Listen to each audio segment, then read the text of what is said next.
আসসালামু আলাইকুম। আজ 22শে ডিসেম্বর 2025 সোমবার। শুরু করছি চেঞ্জ টিভি প্রতিদিনের গল্প অনুষ্ঠান। দর্শক, আপনাদের সঙ্গে রয়েছি আমি আবিদ আজম। শুরুতেই সংবাদ শিরোনাম। খুলনায় এনসিপি কেন্দ্রীয় নেতার মাথায় গুলি, আশঙ্কাজনক অবস্থা। শহীদ হাদি হত্যাকাণ্ডের বিষয়ে নাটকীয় তথ্য। শীর্ষ রাজনীতিকদের নিরাপত্তার জন্য যা করছে সরকার। এবার বিস্তারিত। রাজধানীতে ইনকিলাব মঞ্চের মুখপাত্র ওসমান হাদিকে গুলি করে হত্যার পর এবার জাতীয় নাগরিক পার্টির খুলনা বিভাগীয় প্রধান এবং এনসিপি শ্রমিক শক্তির কেন্দ্রীয় সংগঠক ও মোতালেব শিকদারকে মাথায় গুলি করা হয়েছে। আশঙ্কাজনক অবস্থায় তাকে খুলনা মেডিকেলে নেওয়া হয়েছে। সোমবার দুপুরের দিকে এই ঘটনা ঘটে। এদিন দুপুরে সামাজিক যোগাযোগ মাধ্যমে দেয়া এক পোস্টে বিষয়টি নিশ্চিত করেছেন এনসিপির যুগ্ম মুখ্য সংগঠক ডাক্তার মাহমুদা মিতু।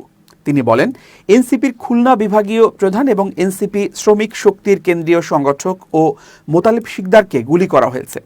আশঙ্কাজনক অবস্থায় খুলনা মেডিকেলে নেওয়া হয়েছে। ইনকিলাব মঞ্চের মুখপাত্র শরীফ ওসমান হাদি হত্যাকাণ্ডের মূল অভিযুক্ত ফয়সাল করিম মাসুদ ও তার স্বার্থ সংশ্লিষ্টদের ব্যাংক হিসাবে 127 কোটি টাকার অস্বাভাবিক লেনদেন পেয়েছে অপরাধ তদন্ত বিভাগ সিআইডি। হাদি হত্যাকাণ্ডের ঘটনায় মূল অভিযুক্ত হিসেবে উঠে আসা ফয়সাল করিম মাসুদ ও তার স্বার্থ সংশ্লিষ্টদের ব্যাংক হিসাব লেনদেন বিশ্লেষণে 127 কোটি টাকার অধিক অস্বাভাবিক লেনদেনের তথ্য পেয়েছে সিআইডি। এ বিষয়ে মানি লন্ডারিং প্রতিরোধ আইন অনুযায়ী অর্থ পাচার সংক্রান্ত অনুসন্ধান কার্যক্রম শুরু করেছে সিআইডি। সিআইডি বলছে, হাদিকে গুলির পরপরই সিআইডি এ ঘটনার নানা দিক নিয়ে ছায়া তদন্ত শুরু করেছে। এরই ধারাবাহিকতায় বিভিন্ন সূত্রে প্রাপ্ত ব্যাংক হিসাবের তথ্য নিয়ে মানি লন্ডারিং অনুসন্ধান কার্যক্রম শুরু করে সিআইডি। সিআইডি বলছে, হাদি হত্যাকাণ্ডের মূল অভিযুক্ত ফয়সাল করিম মাসুদ ওরফে দাউদ খান ওরফে রাহুল এখনও গ্রেপ্তার না হলেও মামলার আলামত গোপন ও অভিযুক্তকে পালাতে সহায়তার অভিযোগে তার পরিবারের সদস্যসহ একাধিক সহযোগীকে গ্রেপ্তার করেছে আইনশৃঙ্খলা রক্ষা বাহিনী। সিআইডি সূত্র বলছে, চূড়ান্ত লেনদেন সম্পন্ন না হওয়া এসব রেকর্ডের সমষ্টিগত মূল্য প্রায় 218 কোটি টাকা। তবে সিআইডির প্রাথমিক বিশ্লেষণে দেখা যায়, অভিযুক্ত ও তার সংশ্লিষ্ট ব্যক্তি ও প্রতিষ্ঠানের বিভিন্ন ব্যাংক হিসাবে 127 কোটি টাকার বেশি অস্বাভাবিক লেনদেন সংঘটিত হয়েছে, যা মানি লন্ডারিং, সংঘবদ্ধ অপরাধ এবং সন্ত্রাসী কার্যক্রম সংক্রান্ত অর্থায়নের সঙ্গে সম্পৃক্ত হতে পারে। পাশাপাশি এসব অর্থের মূল সরবরাহকারী ব্যক্তি প্রতিষ্ঠান চিহ্নিত করার জন্য সিআইডির অনুসন্ধান অব্যাহত রয়েছে। ইনকিলাব মঞ্চের মুখপাত্র শহীদ শরীফ ওসমান হাদি হত্যাকাণ্ডের তদন্তে নতুন ও গুরুত্বপূর্ণ তথ্য সামনে এনেছে আইনশৃঙ্খলা বাহিনী। এ ঘটনায় উদ্ধার করা একাধিক চেক বিভিন্ন ব্যক্তির নামে হলেও সংশ্লিষ্ট কোনো অ্যাকাউন্টেই টাকা নেই বলে জানিয়েছেন ঢাকা মহানগর পুলিশের গোয়েন্দা বিভাগ ডিবি প্রধান মোহাম্মদ শফিকুল ইসলাম। ডিবি প্রধান বলেন, হত্যাকাণ্ডের সঙ্গে সংশ্লিষ্ট ফয়সাল ও আলমগীরকে এখনও গ্রেপ্তার করা সম্ভব হয়নি। অপরাধীরা ইচ্ছাকৃতভাবে নিজেদের অবস্থান সম্পর্কে ভুল তথ্য দিয়ে তদন্তকে বিভ্রান্ত করার চেষ্টা করছে। তিনি জানান, ঘটনার পর ফয়সালের বাবা মোটরসাইকেলের নম্বর প্লেট পরিবর্তন করেছিলেন। পরে যাচাই বাছাই করে প্রকৃত নম্বর প্লেট শনাক্ত করা হয়েছে। বিআরটিএ সহ বিভিন্ন উৎস থেকে তথ্য সংগ্রহ করে তদন্ত এগিয়ে নেওয়া হচ্ছে। তিনি আরও বলেন, হত্যাকারীদের ধরতে অভিযান অব্যাহত রয়েছে এবং মামলাটি সর্বোচ্চ গুরুত্ব দিয়ে তদন্ত করা হচ্ছে।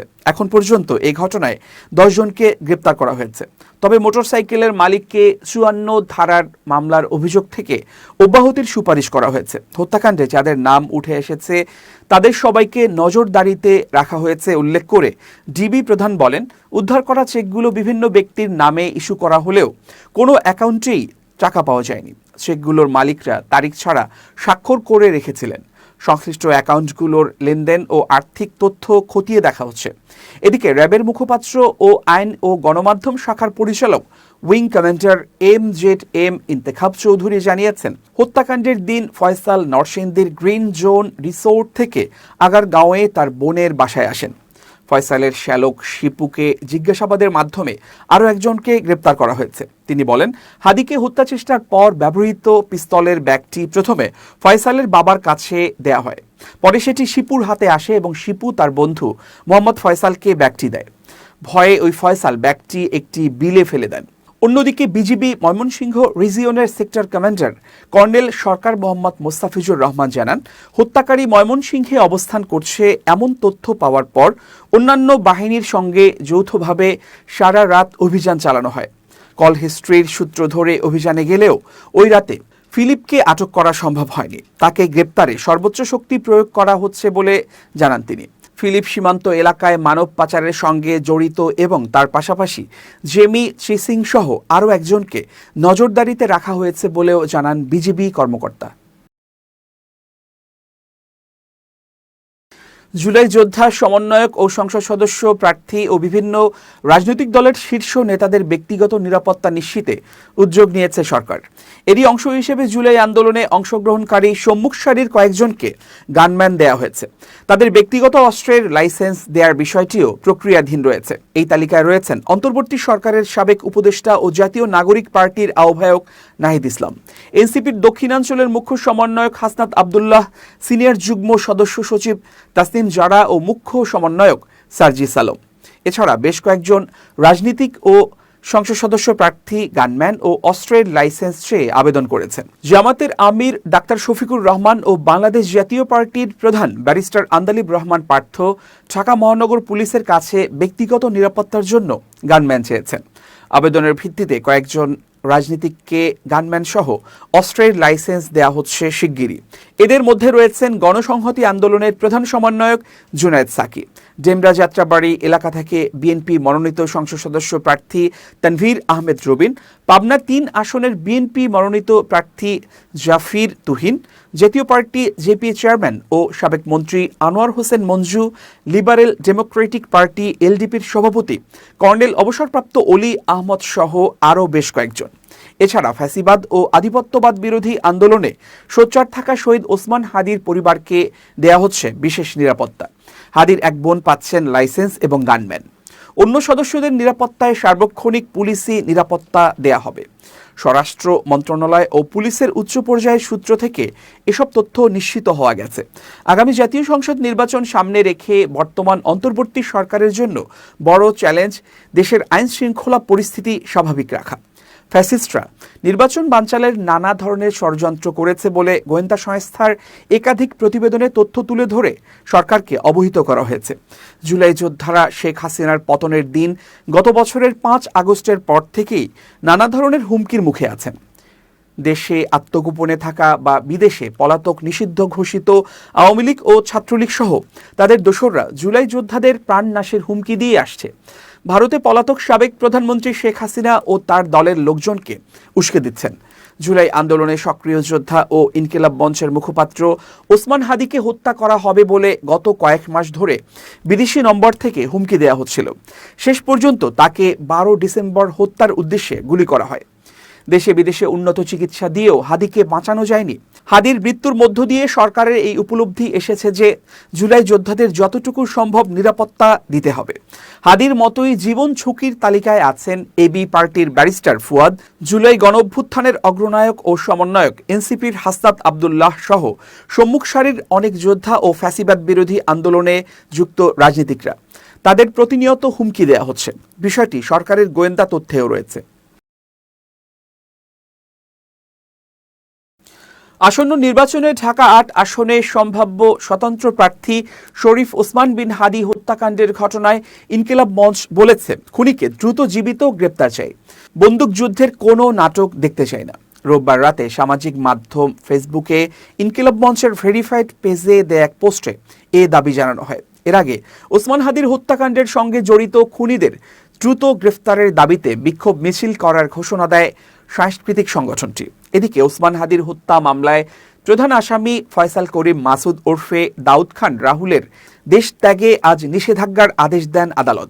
এক সংবাদ বিজ্ঞপ্তিতে পুলিশের অপরাধ তদন্ত বিভাগ সিআইডি জানিয়েছে, ওসমান হাদিকে গুলি করা শুটার ফয়সাল করিম মাসুদ ও তার স্বার্থ সংশ্লিষ্ট ব্যক্তিদের ব্যাংক হিসাবে 127 কোটি টাকার বেশি অস্বাভাবিক লেনদেনের তথ্য পাওয়া গেছে। দৈনিক প্রথম আলো, ডেইলি স্টার এবং দুটি সাংস্কৃতিক সংগঠনের কার্যালয়ে হামলার সঙ্গে জড়িত সন্দেহে 9 জনকে গ্রেফতার করেছে আইনশৃঙ্খলা রক্ষাকারী বাহিনী। ঢাকাসহ দেশের বিভিন্ন স্থানে অভিযান চালিয়ে তাদের গ্রেফতার করা হয়েছে। সোমবার সকালে প্রধান উপদেষ্টার প্রেস উইং থেকে পাঠানো এক সংবাদ বিজ্ঞপ্তিতে এ তথ্য জানানো হয়েছে। বিজ্ঞপ্তিতে জানানো হয়েছে, গ্রেফতার ব্যক্তিদের মধ্যে 7 জনের পরিচয় তাৎক্ষণিকভাবে নিশ্চিত হওয়া গেছে। তারা হলেন মোহাম্মদ কাশেম ফারুক, মোহাম্মদ সাইদুর রহমান, রাকিব হোসেন, মোহাম্মদ নাইম, ফয়সাল আহমেদ প্রান্ত, মোহাম্মদ সোহেল রানা এবং মোহাম্মদ শফিকুল ইসলাম। এছাড়া পুলিশের কাউন্টার টেররিজম ইউনিট ও গোয়েন্দা পুলিশ আরও 2 জনকে গ্রেফতার করেছে, তবে তাদের পরিচয় যাচাই বাছাই করা হচ্ছে। প্রধান উপদেষ্টার প্রেস উইং থেকে পাঠানো বিজ্ঞপ্তিতে আরও বলা হয়েছে, পুলিশ ও অন্যান্য আইনশৃঙ্খলা রক্ষাকারী বাহিনীর রোববার প্রধান উপদেষ্টা অধ্যাপক ডক্টর মোহাম্মদ ইউনূসকে জানিয়েছেন যে সাম্প্রতিক এসব ঘটনায় জড়িত সন্দেহে ভিডিও ফুটেজ বিশ্লেষণ করে এরই মধ্যে 31 জনকে প্রাথমিকভাবে শনাক্ত করা হয়েছে। এছাড়া চট্টগ্রামে ভারতের সহকারী হাইকমিশনারের বাসভবনের কাছে বিশৃঙ্খলা সৃষ্টির চেষ্টাকারীদের মধ্যে 3 জনকে ভিডিও ফুটেজের মাধ্যমে শনাক্ত করা হয়েছে। গ্রেফতার কাশেম ফারুক বগুড়ার আল জামিয়া আল ইসলামিয়া কাশেমুল উলুম মাদ্রাসার সাবেক ছাত্র এবং ঢাকার মোহাম্মদপুর এলাকার বাসিন্দা। মোহাম্মদ সাইদুর রহমান ফরিদপুর জেলার ভাঙ্গা উপজেলার নোয়াকান্দা গ্রামের বাসিন্দা। শেরপুর জেলার বাসিন্দা রাকিব হোসেন 2টি গণমাধ্যমে ভাঙচুর ও অগ্নিসংযোগে সক্রিয় অংশগ্রহণকারী হিসেবে ভিডিও ফুটেজে শনাক্ত হয়েছেন। তার আইডি থেকে ধ্বংসস্তূপের ছবি তুলে পোস্ট করা হয়। তিনি ফেসবুকে তার আইডি থেকে উস্কানিমূলক পোস্টও করেন।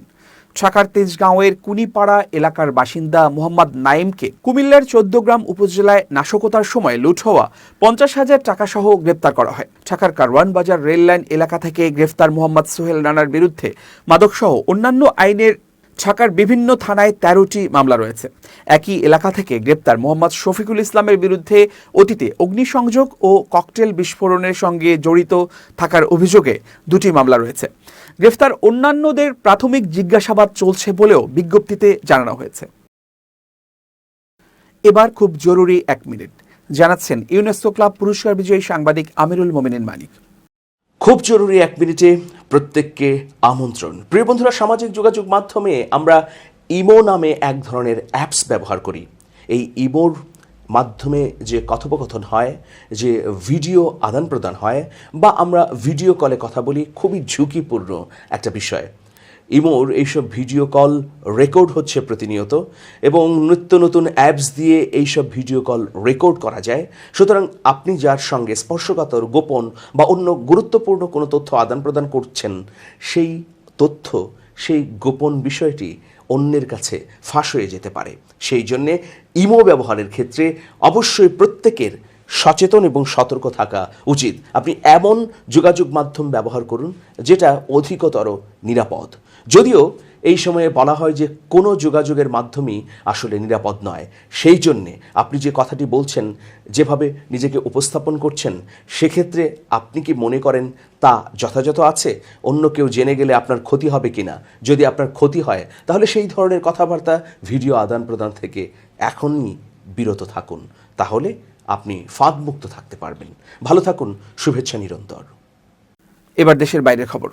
কর্মসূত্রে আমেরিকায় প্রবাসী যেসব ভারতীয় নাগরিক চলতি মাসে নিজ দেশে ফিরেছেন, তাদের আমেরিকায় ফেরা অনিশ্চিত হয়ে পড়েছে। পাশাপাশি আমেরিকায় কাজের অনুমতি চেয়ে ভারতীয়দের অ্যাপয়েন্টমেন্টও আচমকা বাতিল করে দেয়া হচ্ছে। নতুন অ্যাপয়েন্টমেন্টের তারিখ দেয়া হয়েছে বেশ কয়েক মাস পরে, তাও শেষ মুহূর্তে বাতিল হবে কিনা নিশ্চয়তা নেই। ফলে ভারতে এসে আটকে পড়েছেন দেশটির বহু প্রবাসী। কিভাবে কর্মক্ষেত্রে ফিরবেন তা বুঝে উঠতে পারছেন না ভারতীয়রা। মার্কিন সংবাদ মাধ্যম ওয়াশিংটন পোস্টের একটি প্রতিবেদনে 3 জন বিশেষজ্ঞ আইনজীবীকে উল্লেখ করে এই তথ্য জানানো হয়েছে। গত 15 ডিসেম্বর থেকে 26 ডিসেম্বরের মধ্যে যাদের অ্যাপয়েন্টমেন্ট ছিল, তেমন হাজার হাজার ভারতীয় অ্যাপয়েন্টমেন্ট বাতিল হয়ে গিয়েছে। H-1B ভিসার গ্রাহকেরা অধিকাংশই আমেরিকান ওয়ার্ক পারমিট নবায়নের জন্য এই সময়টিকে বেছে নেন, কারণ আমেরিকায় এটা ছুটির মৌসুম। মার্কিন পররাষ্ট্র দপ্তর ভিসা গ্রাহকদের ইমেইলে জানিয়েছে ওয়ার্ক পারমিটের জন্য সাক্ষাৎকার আয়োজন করতে দেরি হচ্ছে। বলা হয়েছে প্রেসিডেন্ট ডোনাল্ড ট্রাম্প সমাজ মাধ্যম সংক্রান্ত একটি নতুন নিয়ম চালু করেছেন, কোনো আবেদনকারী যাতে আমেরিকানদের নিরাপত্তার পক্ষে বিপজ্জনক হয়ে উঠতে না পারেন তা নিশ্চিত করতে এই নিয়ম। সেই কারণে গোটা প্রক্রিয়ায় বিলম্ব হচ্ছে। H-1B একটি অভিবাসী ভিসা, এর মাধ্যমে বিভিন্ন দেশের দক্ষ কর্মীরা সর্বোচ্চ 6 বছর পর্যন্ত আমেরিকায় থেকে সেখানকার সংস্থায় হয়ে কাজ করতে পারেন। উচ্চ ক্ষমতা সম্পন্ন অতি দক্ষ কর্মীদের এই সুযোগ দেওয়া হয়। কিছুদিন আগে H-1B ভিসার জন্য মার্কিন সংস্থাগুলির উপর $1 লক্ষ বোঝা চাপিয়েছিলেন ডোনাল্ড ট্রাম্প। বলেছেন দক্ষ বিদেশি কর্মীদের নিয়োগ করতে গেলে এবার থেকে সংস্থাগুলিকে এই পরিমাণ অর্থ সরকারের হাতে তুলে দিতে হবে। কিভাবে কাদের মার্কিন সংস্থাগুলিতে নিয়োগ করা হচ্ছে, কিভাবে কর্মীকে বেছে নেওয়া হচ্ছে, সেই প্রক্রিয়াতেও ট্রাম্প প্রশাসন নাক গলাচ্ছে। ট্রাম্প ঘনিষ্ঠদের দাবি এই ভিসার মাধ্যমে আমেরিকানদের মধ্যে বেকারত্ব বাড়ছে। আমেরিকায় থেকে সেখানকার নাগরিকরাই চাকরি পাচ্ছেন না, বাইরের লোকজনকে চাকরি দেওয়া হচ্ছে। এভাবে মার্কিন নাগরিকরা বঞ্চিত হচ্ছেন। তবে ট্রাম্পের এই অবস্থানের বিরোধিতা করেছে অনেক মার্কিন সংস্থা। তাদের বক্তব্য, বিদেশি কর্মীদের দক্ষতাকে অবহেলা করলে আমেরিকার অর্থনীতি ক্ষতিগ্রস্ত হবে। প্রিয় দর্শক, শেষ করছি চেঞ্জ টিভির প্রতিদিনের গল্পের আজকের গল্প। changeTV.press বাংলাদেশের ইউটিউব জার্নালিজমের অগ্রদূত। ভিজিট করুন এর ওয়েবসাইট www.changetv.press, youtube.com/changetvpress এবং সাবস্ক্রাইব করুন চ্যানেলটি। নিয়মিত লাইক, কমেন্ট ও শেয়ার করে আপডেট রাখুন নিজেকে। ভালো থাকুন, নিরাপদে থাকুন, শুভেচ্ছা নিরন্তর। changetv.press, এক ফোঁটা হলুদও নেই।